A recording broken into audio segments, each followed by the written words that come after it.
So நீங்கள் first north face house அமைக்கிறதுக்கு முன்னாடி நம்மளோட சைட்டு, அதாவது நீங்கள் ஒரு சைட் வாங்குறீங்க, அந்த சைட்டில் வந்து வீடு கட்டணும்னு நினைக்கிறீங்க அப்படின்னா, அந்த சைட்டு வந்து நார்த் ஃபேஸிங்காக இருக்கிற மாரி வாங்குறது வந்து ரொம்ப நல்லது. North facing house side plot பார்த்தீங்க அப்படின்னா, அந்த மாரி பிளாட்டாக பார்த்து வாங்கிக்கிங்க.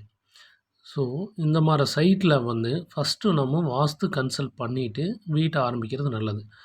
ப்ரீ பிளான் பண்ணணும். ஃபஸ்ட்டு பார்த்தீங்க அப்படின்னா, வாஸ்துப்படி ஒரு பிளான் வந்து நீங்கள் போட்டு எடுத்து வச்சுக்கணும். ஒரு என்ஜினியர்கிட்டயோ அல்லது ஒரு வாஸ்து கன்சல்ட்கிட்டயோ வந்து நீங்கள் அந்த உங்கள் பிளாட்டோட சைஸை வந்து அவங்ககிட்ட கொடுத்தீங்க அப்படின்னா, அவங்க உங்களோட ரெக்யர்மெண்ட் என்ன அப்படிங்கிறத வந்து ஃபஸ்ட்டு கேட்பாங்க.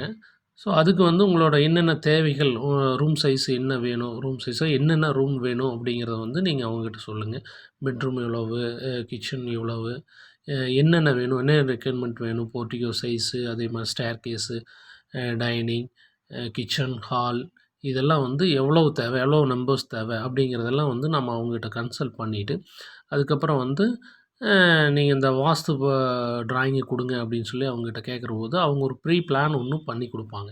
ஸோ இந்த பிளானை வந்து நீங்கள் ஒரு என்ஜினியர்கிட்ட கொடுத்தோ, நீங்கள் திருப்பி கன்சல்ட் பண்ணிவிட்டு என்னென்னலாம் பண்ணலாம், என்ன அந்த இடத்துக்கு வந்து நம்ம வாஸ்துப்படி வீடு கட்டணும்னா என்னென்னலாம் ப்ரீ பிளான் பண்ணணும் அப்படிங்கிறத வந்து ஒரு என்ஜினியர்ஸ்கிட்டையும் கொடுத்து வந்து நீங்கள் கன்சல்ட் பண்ணிவிட்டு, அதுக்கப்புறம் வந்து ஃபைனலாக ஒரு ட்ராயிங்கை போட்டு, வாஸ்துப்படி ட்ராயிங்கை போட்டு ஃபைனல் பண்ணிவிட்டு அதுக்கப்புறம் வேலையை ஆரம்பிக்கிறது நல்லது.